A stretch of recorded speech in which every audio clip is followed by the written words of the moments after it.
Hey everyone, आज का topic है Anglo Maratha struggle for supremacy. That is हम एंग्लो मराठा वॉर्स कवर करेंगे। बट उससे पहले देखेंगे मराठा एम्पायर का राइज एंड इसकी फाउंडेशन। बिकॉज ऐसा माना जाता है कि मुगल एम्पायर के बाद अगर कोई इंडिया को रूल कर सकता था तो वो मराठाज ही थे। सो मराठा एम्पायर की फाउंडेशन कैसे होती है? तो Chhatrapati Shivaji late 17th century में, दैट इज 1600s का जो टाइम होगा, उस टाइम के अराउंड छत्रपति शिवाजी मराठा एम्पायर को इस्टेब्लिश करते हैं। उनको चांस कैसे मिलता है? बिकॉज डेक्कन रीजन में क्योस फैला हुआ था, मिस रूल फैला हुआ था। अब डेक्कन रीजन मैंने आपको पहले भी दिखाया है। ये वाला जितना भी एरिया है इसकी बात हो रही है। पहले इनकी विजयनगर एम्पायर के साथ भी फाइट हुई थी, बट विजयनगर एम्पायर का फॉल हो जाता है। लेटर ऑन इन रीजन्स में आपस में भी क्योस फैल जाता है, इनकी आपस में भी नहीं बनेंगी। सो जो छत्रपति शिवाजी होंगे, अहमदनगर, बीजापुर एंड गोलकोंडा, इन तीनों एरियाज से ही, इन तीनों एरियाज का जो कुछ एरिया अपने कंट्रोल में लेकर मराठा एम्पायर को कार्व करेंगे, मराठा एम्पायर की इस्टेब्लिशमेंट करेंगे। बट जो मराठा एम्पायर को मुगल एम्परर ऑफिशियली रिकॉग्नाइज करते हैं तो वो 1707 में ही करते हैं, क्योंकि बहादुर शाह वन ही होंगे जो इनको रिकॉग्नाइज करेंगे ऑफिशियली। उससे पहले जितने भी मुगल रूलर आएंगे उनके साथ मराठास की इतनी ज्यादा नहीं बनेगी। जैसे कि अगर हम जहांगीर की बात करें तो रिकॉग्नाइज नहीं करेंगे मराठास को इनिशियली वो, but he will only recognize the importance of Marathas in the Deccan region, क्योंकि अब इन लोगों की भी इम्पोर्टेंस डेक्कन में बढ़ रही है। डेक्कन के एरियाज को ये लोग कंट्रोल कर रहे हैं, तो he will only recognize that importance. उसके बाद अगर शाहजहां की बात करें तो वो इनके साथ रेकनसाइल करने का ट्राई करेंगे कि मराठास को अपनी साइड करा जाए, बट ऐसा हो नहीं पाता है। लेटर ऑन आते हैं देन औरंगजेब। औरंगजेब के बाद हमें पता है कि जो मुगल एम्पायर होगा वो सेंट्रली भी वीक हो जाएगा। कैसे? क्योंकि औरंगजेब के बाद जितने भी रूलर्स आएंगे वो सारे के सारे इनकम्पिटेंट होंगे एंड वो अपनी जो पावर होगी उसको सेंट्रली कंट्रोल नहीं कर पाएंगे, जिसकी वजह से डिफरेंट रीजनल पावर्स को भी एक चांस मिलता है to rise, and Marathas were one of them. क्यों? क्योंकि देखिए, एक तो एस्टेब्लिशमेंट कैसे हो गई, क्योंकि डेक्कन रीजन में क्योस फैला हुआ था। बट इनका राइज कैसे होगा? क्योंकि जो मुगल्स थे वो एरियाज को सेंट्रली कंट्रोल नहीं कर पा रहे थे। सो अब देखिए, औरंगजेब के बाद सबसे पहले तो क्या होगा, औरंगजेब के टाइम पर ही औरंगजेब ना मराठास को कंट्रोल करने के लिए शाइस्ता खान को भेजेंगे। शाइस्ता खान कौन था? तो उस टाइम पर ये डेक्कन रीजन का मुगल गवर्नर था। तो सबसे पहले औरंगजेब डेक्कन में मराठास को कंट्रोल करने के लिए शाइस्ता खान को भेजेंगे। शाइस्ता खान जो होगा वो पूना को कंट्रोल कर लेगा, मराठास से वो छीन लेगा, बट सारे के सारे एरियाज को कंट्रोल नहीं कर पाएगा। एंड देन उसके बाद जो छत्रपति शिवाजी होंगे इस शाइस्ता खान को बुरी तरह से इंजर कर देंगे। एंड फर्स्ट टाइम होगा कि किसी रीजनल पावर ने मुगल एम्पायर के गवर्नर को इतना ज्यादा इंजर कर दिया है, एंड ये मुगल प्रेस्टीज को भी एक बहुत बड़ा ब्लो था उस टाइम पर।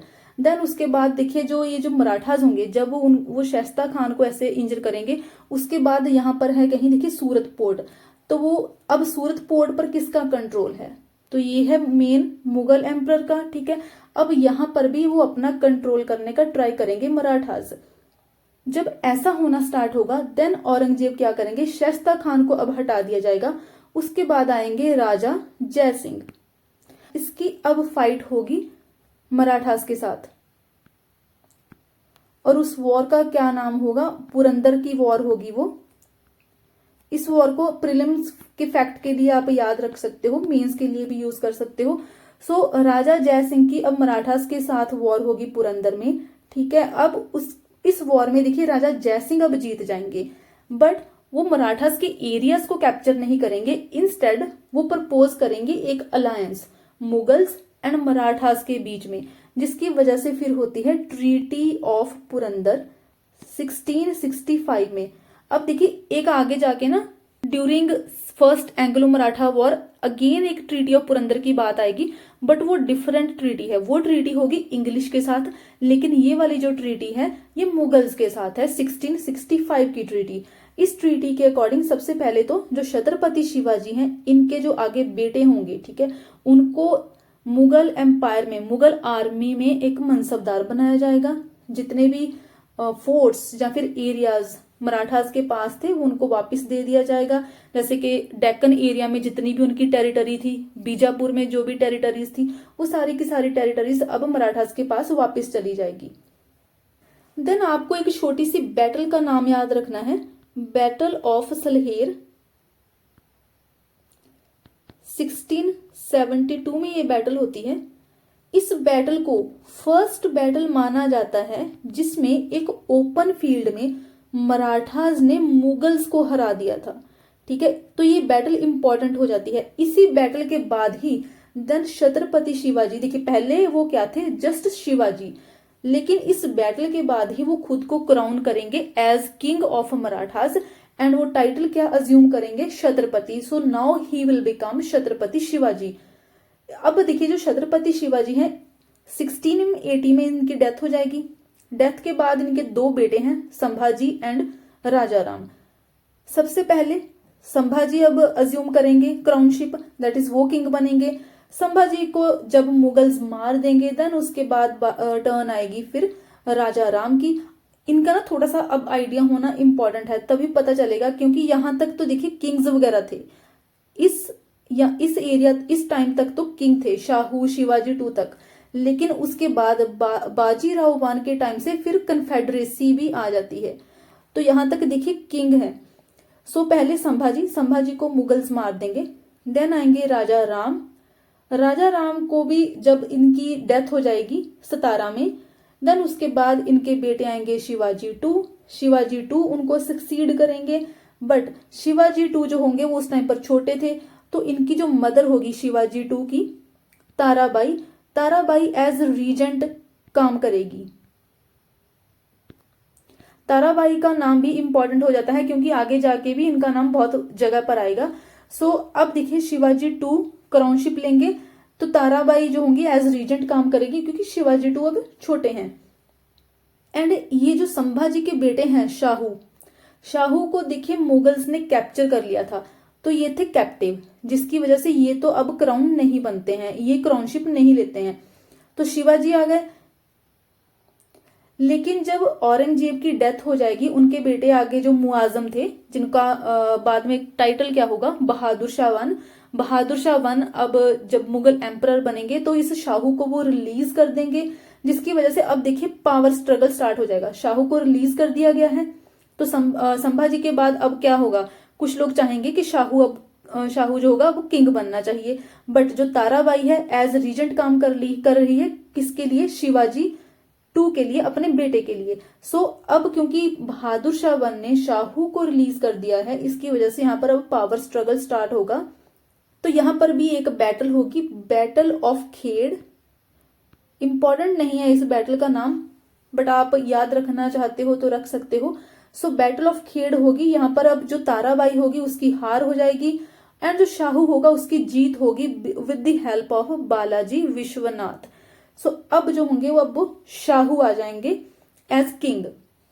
शाहू के बाद आएंगे देन अगेन बालाजी विश्वनाथ। हमें पता है कि यहाँ पर औरंगजेब की डेथ हो चुकी है, बहादुर शाह 1 है, ठीक है, अब king.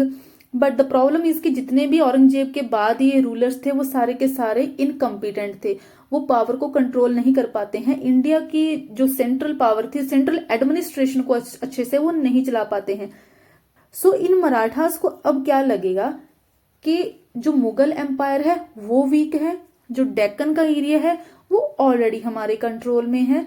So in the middle of 18th century they will start thinking actually that कि हम नॉर्थ इंडियन एम्पायर के रूलर बन सकते हैं एंड जो मुगल एम्पायर के किंग्स हैं, जितने भी आगे रूलर्स होंगे, उनके लिए हम किंग मेकर्स का काम कर सकते हैं।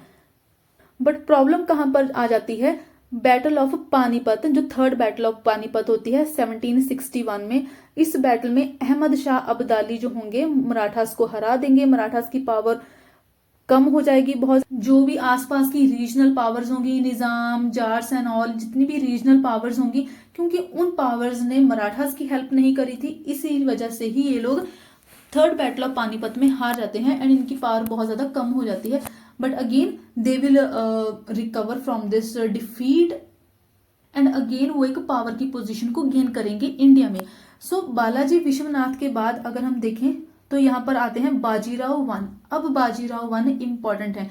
सो देखिए यहाँ पर ना first Anglo Maratha war start हो चुकी है, साथ ही साथ में हम मराठास का राइज भी कवर कर रहे हैं मराठा पावर को मैनेज करने के लिए।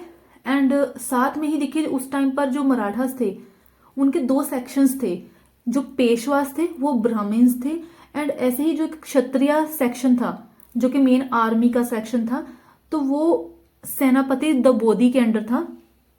अब मराठास को ये भी चाहिए कि क्षत्रिय सेक्शन को लीव आउट नहीं लगना चाहिए, ऐसा नहीं होना चाहिए कि वो लेफ्ट आउट हैं, तो उनको भी इंक्लूड करना है, एंड ब्राह्मण्स को दैट इज जो पेशवाज हैं उनको तो करना ही है, एंड मराठा पावर को भी मैनेज करना है। सो क्षत्रिय सेक्शन को अपीज करने के लिए एंड मराठास पावर को मैनेज करने के लिए बाजीराव वन क्या करेंगे, जो भी मराठा का जो एरियाज होगा, जितने भी एरियाज होंगे उनको कन्फेडरेसी में डिवाइड कर देंगे।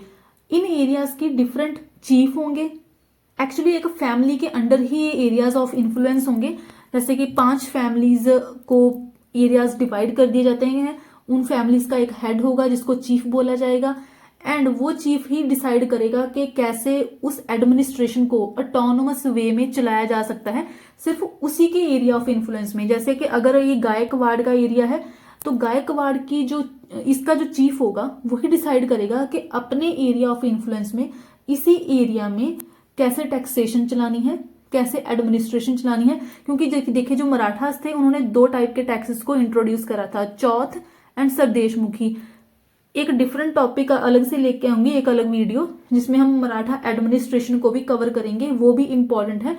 एंड आई गेस ये जो तमिलनाडु बोर्ड्स की जो बुक्स हैं उसमें दिया गया है, उसको भी हम कवर करेंगे। So for the time being in chief को रिस्पॉन्सिबिलिटी दी जाती है कि अपने एरियाज को आपने कॉन्कर कैसे करना है, इसको रूल कैसे करना है ऑटोनोमस वे में, बट जो मेन किंग रहेगा उसी के नाम पर ही ये सब होगा। सो ये फैमिलीज कौन सी थी, 5 फैमिलीज थी। एक तो ये गायकवाड़ यहां पर है, बड़ौदा वाला एरिया इनके पास है, देन है उसके बाद सिंधियाज यहां पर है, इनके पास ग्वालियर का रीजन आ गया, देन है पेशवाज जिनके पास है पूना का एरिया, ऐसे ही यहां पर है होलकर्स, इनके पास है इंदौर का रीजन, एंड देन है उसके बाद लास्ट भोंसलेज, इनके पास है नागपुर का रीजन। सो इन 5 फैमिलीज के बीच में अब जो मराठा पावर के जो रीजन होते हैं वो सारे के सारे डिवाइड हो जाते हैं। सो बाजीराव वन जो होगा वो कन्फेडरेसी का ये सिस्टम लेके आएगा, एंड टिल माधवराव वन तक जितना भी ये कन्फेडरेसी का सिस्टम होगा। देखिए बाजीराव वन के बाद आएंगे बाजीराव जिसको नाना साहेब भी बोला जाता है, ये भी नाम आपने याद रखना है। देन उसके बाद देखिए आते हैं माधवराव, देन उसके बाद माधवराव के भाई Narayan Rao, till Madhavrao.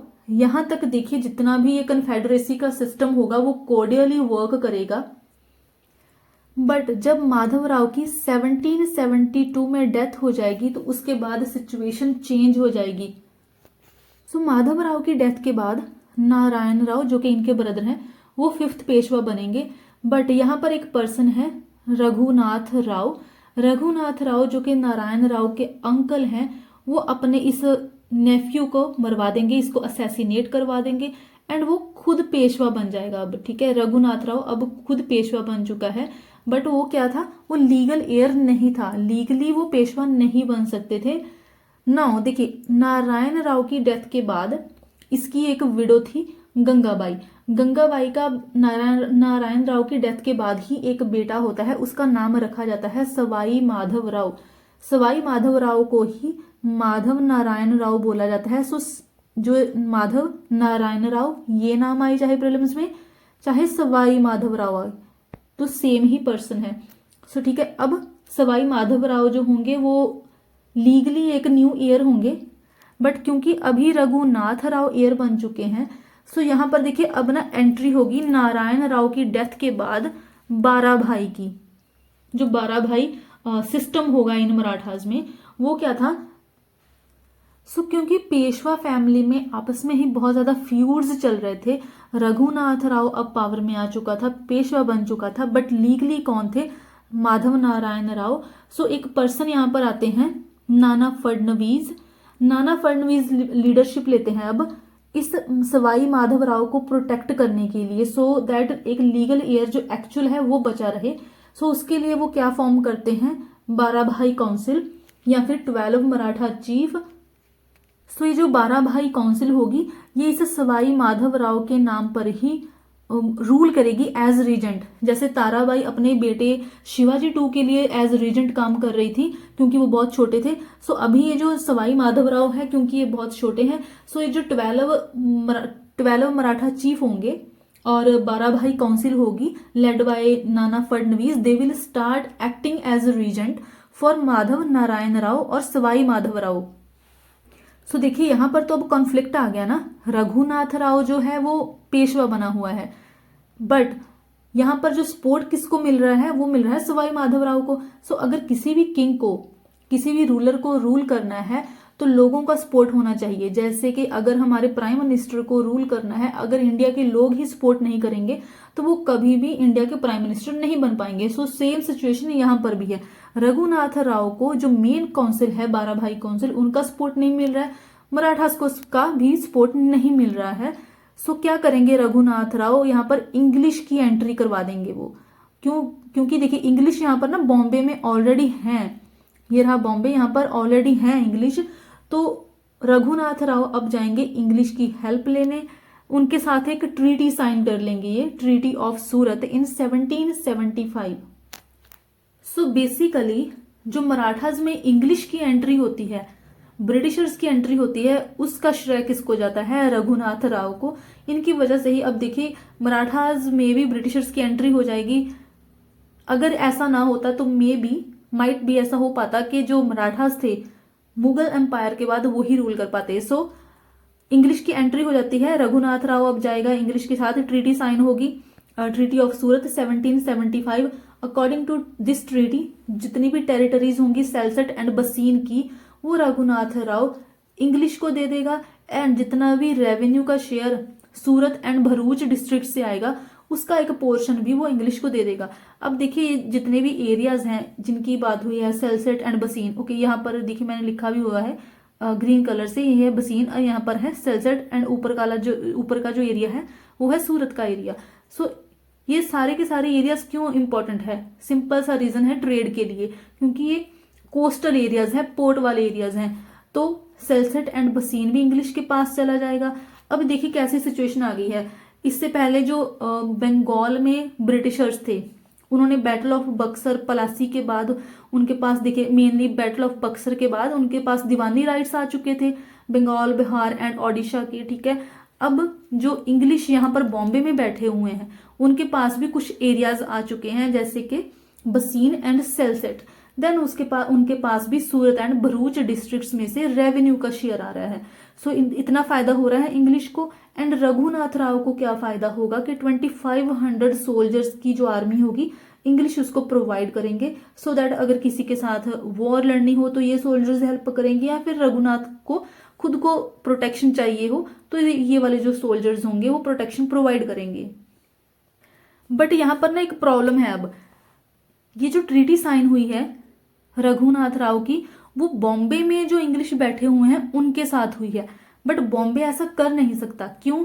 Because of regulating act 1773। इस एक्ट के अकॉर्डिंग अब तक देखिए 1775 में ट्रीटी हुई है, बट रेगुलेटिंग एक्ट आया था 73 में। सो इस एक्ट ने क्या बोल दिया था कि बॉम्बे एंड मद्रास ये दोनों ही बंगाल के अंडर आ जाएंगे। और बंगाल में रूल कौन करेगा? पहले जितने भी ये एरिया से तीनों, बॉम्बे, मद्रास, बंगाल, ये तीनों एरियाज इंडिपेंडेंट थे। हर किसी के पास एक जनरल था, एक गवर्नर था, सॉरी। सो अब इस रेगुलेटिंग एक्ट के बाद क्या होता है, बॉम्बे एंड मद्रास बंगाल के अंडर कर दिए जाते हैं, ये सबऑर्डिनेट हो जाते हैं। एंड बंगाल का जो गवर्नर होगा वो बन जाएगा गवर्नर जनरल। एंड जो सबसे पहले फिर गवर्नर जनरल यहाँ पर कौन थे? Warren Hastings. अब देखिए बॉम्बे क्या इंडिपेंडेंटली डिसीजन ले सकता है without the permission of governor general of Bengal? तो नहीं, लेकिन वो लोग क्या करते हैं, वो ट्रीटी साइन कर लेते हैं रघुनाथ राव के साथ। सो जो बंगाल की, जो कैलकाटा की ब्रिटिश कैलकाटा काउंसिल होगी वो इस ट्रीटी को नलीफाई करेंगे। कैसे? British Calcutta council colonel Upton को भेजेगी, sorry for pronunciation if it's wrong, so colonel Upton को भेजेगी पुणे में एंड बोलेगी कि ट्रीटी ऑफ सूरत को नलीफाई करा जाए एंड इंस्टेड एक नई ट्रीटी साइन हो, ट्रीटी ऑफ पुरंदर 1776। सो देखिए दो ट्रीटीज होगी ना, ट्रीटी ऑफ पुरंदर, इसीलिए मैंने बोला था कि आपको दोनों ट्रीटीज का ईयर याद रखना होगा। जो पहली ट्रीटी ऑफ पुरंदर थी वो मराठास की मुगल्स के साथ थी, बट जो 1665 की थी, बट ये जो ट्रीटी ऑफ पुरंदर 1776 है ये इंग्लिश के साथ है। सो अब ये इस ट्रीटी के अकॉर्डिंग क्या होगा कि रघुनाथ राव पेशवा नहीं रहेगा, बस उसको एक पेंशन दे दी जाएगी जैसे कि इंग्लिश सारे जितने भी रूलर्स थे उनके साथ करते थे। सो ऐसा ब्रिटिश कैलकटा काउंसिल बोल देती है क्योंकि सारी की सारी जो पावर्स हैं इन्हीं के पास है, बंगाल के पास सारी पावर है। बट जो बॉम्बे की इंग्लिश गवर्नमेंट होगी, सॉरी नॉट गवर्नमेंट, बट जो भी यहाँ पर ईस्ट इंडिया कंपनी का पार्ट है यहाँ पर बॉम्बे में, वो लोग इस ट्रीटी को नहीं मानेंगे। They will reject this treaty of Purandar and instead give refuge to Raghunath Rao. So जो बंगाल की, सॉरी जो बॉम्बे की इंग्लिश होंगे वो अब रघुनाथ राव को एक प्रोटेक्शन देंगे, एक रिफ्यूज देंगे। उसके बाद देखिए एक और डेवलपमेंट होगी। अब ट्रीटी ऑफ पुरंदर के बाद मराठास के साथ जो बंगाल की ईस्ट इंडिया कंपनी है उनका एक पैक्ट साइन होगा ऑब्वियसली। सो उस पैक्ट को जो रेक्टिफाई करा था, उस पैक्ट को रेटिफाई करा था, वो करा था नाना फडणवीस ने। बट जितने भी ये ब्रिटिशर्स होते थे अगर कोई पैक्ट साइन करते थे तो उनके अकॉर्डिंग इंग्लिश के अलावा कोई भी यूरोपियन पावर जो होगी उस एरिया में इंटरफियर नहीं करेगी या इंटरवीन नहीं करेगी। बट नाना फडणवीस क्या करेंगे, वेस्ट कोस्ट पर फ्रेंच को, जो कि एक अदर यूरोपियन पावर है, फ्रेंच को एक पोर्ट देंगे जिसकी वजह से फिर इंग्लिश रिटेलिएट करेंगे एंड देन वॉर स्टार्ट हो जाएगी। जितने भी ये इंग्लिश कैलकटा में होंगे वो एक फोर्स भेजेंगे पूना की साइड। अब पूना में ही मराठास की आर्मी एंड इंग्लिश की आर्मी दोनों आपस में आएंगी, ठीक है, यहाँ पर इनकी वॉर होगी। मराठास के पास देखिए लार्ज आर्मी तो होती है, बट जो इंग्लिश थे उनके पास क्या बेनिफिट था, उनके पास जो सुपीरियर अम्यूनिशन एंड कैनन्स थे, दैट इज उनके पास जो हथियार थे वो बहुत ही बेटर क्वालिटी के थे। लेकिन जो मराठास थे उनके पास क्या एडवांटेज थी, एक तो उनकी देखिए गुरिल्ला वॉरफेयर, जितने भी ये मराठास थे ये गुरिल्ला वॉरफेयर करते थे कि जितने भी इनके एनिमीज होंगे उनको चारों साइड से घेर लिया, माउंटेन पासिस में लेके आ गए एंड चारों साइड से घेर लिया, ठीक है, देन उनके ऊपर अटैक कर दिया। एंड देन उसके बाद इस सेकंड यूज करते थे स्कॉच्ड अर्थ पॉलिसी। इस पॉलिसी के अकॉर्डिंग क्या था कि देखिए अगर सपोज ये मराठाज हैं, यहां से इंग्लिश इनके ऊपर अटैक कर रहे हैं, मराठाज आगे सपोज मूव कर रहे हैं, तो यहाँ पर जितना भी एरिया होगा इस एरियाज को ये मराठास जो होंगे, एक तो जो पानी वाला एरिया जो रीजन होगा उसको पॉइजन कर देंगे, पानी को पॉइजन कर दिया तो वो पीने लायक नहीं रहेगा। तो जितने भी यहाँ पर फूड रिसोर्सेज होंगे उनको भी बर्न कर देंगे। ऐसे कि देखिए स्कोर्च से ही पता चल रहा है, इसका मतलब ही बर्न करना होता है। सो कोई भी यहाँ पर फूड सप्लाई नहीं रहेगी। मराठास आगे मूव कर गए, अगर इंग्लिश आके यहाँ पर पानी वगैरह पियेंगे तो वो मर जाएंगे, उनके पास कोई फूड सप्लाई नहीं है, तो वो भी एक दिक्कत की बात है। सो देखिए मराठास एक तो गुरिल्ला वॉरफेयर यूज करते थे, देन उसके साथ ही स्कॉच्ड अर्थ पॉलिसी भी यूज करते थे। सो मराठास के पास ये एडवांटेज थी। थर्ड इनके पास एडवांटेज क्या थी कि इनके पास जो ब्रिलियंट जनरल थे आर्मी के, दैट इज जो आर्मी के कमांडर थे महादजी सिंह शिंदे। सो महादजी शिंदे क्या करेंगे कि जैसे कि मैंने बताया था गुरिल्ला वॉरफेयर का सिस्टम, सो जितनी भी माउंटेन पासिस होती हैं वो बहुत छोटी छोटी होती हैं। जैसे अगर इस साइड पर माउंटेन्स है, इस साइड पर माउंटेन्स है, तो जो निकलने वाला रास्ता होगा वो बहुत छोटा होगा। सो जो महादजी शिंदे होंगे वो इंग्लिश को इस माउंटेन पास वाले एरिया में ही यहाँ पर लेके आ जाएंगे और चारों साइड से फिर इनको घेर लेंगे। ये एरिया कहाँ पर है, अब तालेगांव। अब ये जो नाम है तालेगांव, एक और नाम दिया गया है खोपली। यहाँ से खोपली का जो एरिया था वहां से इंग्लिश को सप्लाई आ रही थी, ऐसे फूड वगैरह अम्यूनिशन की सप्लाई आ रही होगी। सो उनका एक बेस था वहां पर। सो ये नाम इतने इंपॉर्टेंट नहीं है, आपको बस पता होना चाहिए कि मराठास जो थे महादजी शिंदे के अंडर, इन्होंने एक तो स्कॉच्ड अर्थ पॉलिसी यूज करी, गुरिल्ला वॉरफेयर को यूज करा, जिसकी वजह से अब देखिए जो इंग्लिश होंगे they will start withdrawing to Talegaon. Talegaon की साइड वो वापस जाना स्टार्ट करेंगे। मराठास अगेन अटैक करेंगे and they will retreat to Vadgaon. So वो अब वडगांव की साइड जाना स्टार्ट कर देंगे इंग्लिश। वडगांव में पहुंचकर यहाँ पर इंग्लिश आर्मी को चारों साइड से सराउंड कर लिया जाएगा, उनको घेर लिया जाएगा एंड उनके ऊपर अटैक कर दिया जाएगा। उनकी फूड वाटर सप्लाई सारी कट ऑफ हो जाएगी एंड इंग्लिश फाइनली जो होंगे वो सरेंडर कर देंगे मिड जनवरी 1779 को।